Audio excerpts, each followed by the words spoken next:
Mahal ba ang kuryente mo? Nais mo bang makatipid? O walang kuryente dyan sa lugar mo? Heto, panuuri ng video na ito na makapagbibigay sa iyo ng idea, liwanag, gamit ang... Hello guys! Magandang araw sa inyo. Nandito ngayon tayo sa No Inside Gadget. Tara, ating panoorin ang aking DIY na project na solar panel na 240 watts. Ito ay 1 month ko nang ginagamit bago ko ito i-vlog. Ito ay kapaki-pakinabang kasi nakapag-save ako ng almost kulang 3,000 pesos sa aking bill na Meralco na dati ay 5,000, ngayon ay 2,000 plus na lang. O, di ba?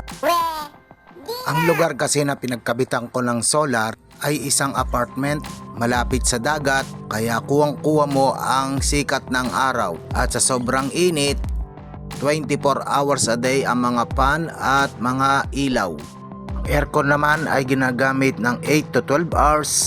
Ang rep ay walang patayan, lagi nakasaksak. Mostly TV ginagamit ng 4 to 6 hours. Ang gamit na gamit dito ay ang mga electric fan, ang mga ilaw. Kaya nagtry akong gumamit ng solar na paganahin ang mga fan at ilaw at buwela. Nabuhasan ang bill ng kalahati. Stand fan solar na 16 inches, ayan. At ang 18 watts LED bulb, ayan.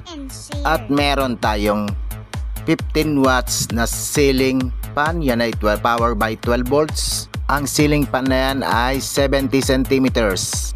At dito sa parting kusina ay may another tayong 18 watts na LED bulb. Ayan, nilagyan ko na rin siya ng mga kanya-kanyang switch. At ang another ceiling solar fan na 12 volts din. Ayan. Lahat yan ay power by 12 volts. Mas maganda kasing gumamit ka lang ng mga power by 12 volts kaysa gumamit ka ng inverter. Kasi mas maganda kung direct na 12 volt kasi mas malilimitahan mo ang power loss. Yan ay tested ko na tumatagal ng 24 hours a day. Lalo na kung brown out, madalas ang pag brown out ngayon dito sa amin. At kung gusto mo makita ang pinaka main panel niyan sa mga parts ay puntahan natin. Let's go! Mag-subscribe kung hindi pa. Ito ang mga kuhang video ng mga solar na ginamit ko nang ini-install ko pa sa bubong. Nagtataka ka ba bakit iba-iba ang sukat? Ito at paliwanag ko. Ang unang solar ko kasi ay dalawang 40 watts na binili ko dyan sa Lazada na magkakaibang store. Ang dalawang 40 watts panel na yan ay may output amp 3.83 ampere. Tanghaling tapat sa araw na may output na 21 volts. Yan ang unang version ko na solar para sa isang 3SM battery. Ito ang stress test niya. 12 PM ng tanghali ng dalawang solar na nakaparallel ay nakuha ko ang pirahe niya ng 4 ampere. Direktang nakakabit sa 13SM battery.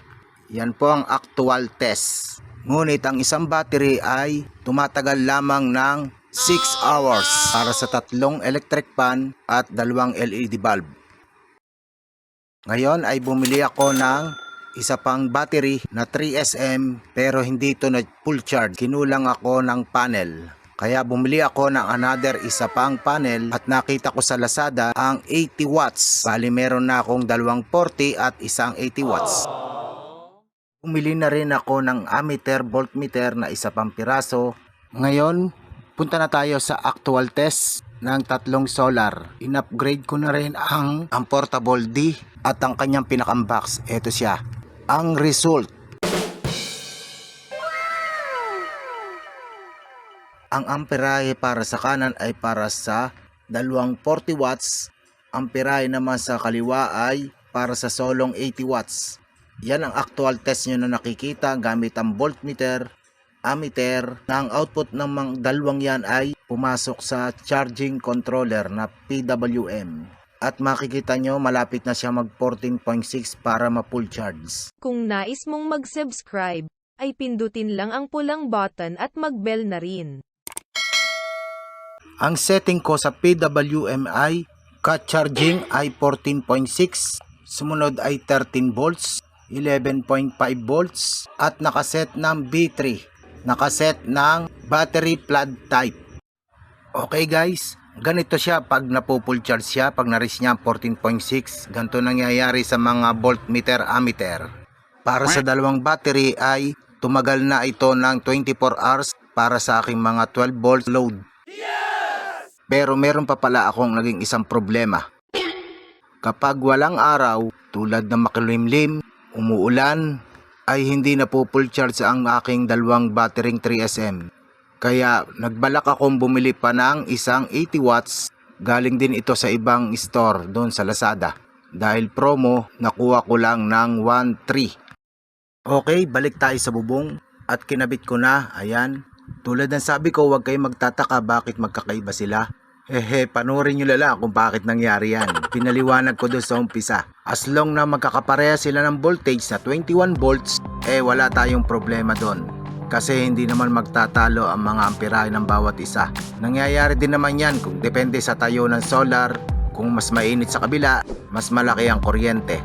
Mas malamig sa kanan, mas mababa yung bigay ng voltahe. Ang connection ng dalawang 40 watts ay magkasama para sa isang voltmeter. At ang connection ng dalawang 80 watts ay magkasama para sa isang voltmeter. Tara, tingnan natin sa baba ang test, ang actual test ni No Inside Gadget. Solar Panel Section. Solar Gadgets Teardown and Review.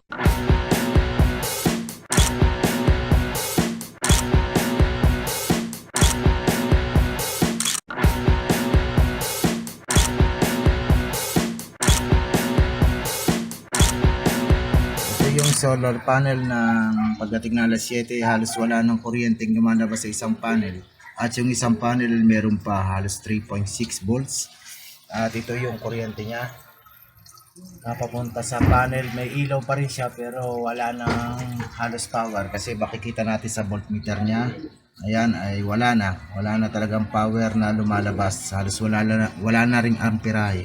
At yung kanyang inverter, ayan, ito yung inverter niya. Ayan, gumagana pa rin hanggang ngayon, mula umaga hanggang ngayong alas 7. Ito yung block diagram kung saan makadagdag info kung paano ko nag-wiring sa mga parts. Kung gusto nyo malaman ang actual price ng mga parts, kung saan ko binili, mga link ng store sa Lazada, ay click nyo lang yung link sa baba para sa version 2.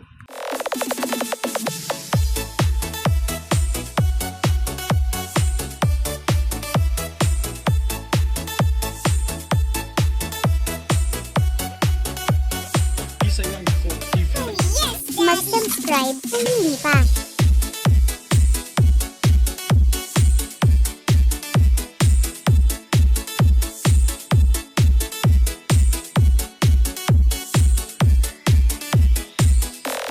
Makakatulong ang impormasyon na screenshot at video sa mga gustong malaman ano ang nasa loob nito. Ito ang No Inside Gadget. Magbigay tulong at pagkukumpara bago kayo bumili ay nakapagbigay ideya sa consumer. Salamat!